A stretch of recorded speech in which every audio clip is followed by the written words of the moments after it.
Баршаңызға сәлем. Сіздермен бірге керек кеңес арнасы. Сіз үйде тісті қалай ағартуға болатынын білесіз бе? Әркімнің тіс дәрігеріне барып, тісін ағартуға шамасы келе бермейді. Үй жағдайында тісті тазарту. Кәдімгі ас содасы тісті ағартатын құрал ретінде халық емінде кең таралған. Тіс жуатын щеткаңызды ас содасының ерітіндісіне батырып, тісіңізді ысқылайсыз. Тісіңіз демде әппақ болып шыға келеді. Алайда ас содасының үйкеленуінен қызыл иек ауырып қалады. Өйткені ас содасы тіс эмалінің жоғарғы қабатын сыдырып алады. Егер тісіңізді ас содасымен айына бір реттен көп жусаңыз, тісіңіздің эмалі тез құртып аласыз.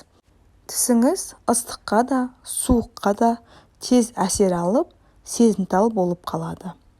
Тіс ағартушы тіс пасталары да ас содасы сияқты құрамында тістің түсуіне әсер ететін ферменттер мен абразивиттер бар. Мұндай тіс пасталарын көп қолдануға болмайды. Өйткені эмальдің сезімталдығы арта береді. Тіс пасталары жақсы болғанымен күткен нәтиже болмайды. Сутек тотығы, яғни перекис водорода арзан әрі тиімді құрал. Оны қолданғанда қызыл иек ашып, бір түрлі әсерлер болуы мүмкін. Бірақ нәтижесінде тістеріңіз маржандай аппақ болады. Нәтижеге бірнеше апта өтпей жатып-ақ қол жеткізесіз. Сутек тотығын қолданғанда ол аузыңызға түсіп кетсе, қорықпаңыз. Бастысы жұтпасаңыз болды. Сутек тотығымен тістеріңізді әдеттегідей тазартып, 1 минут ішінде аузыңызды шайыңыз.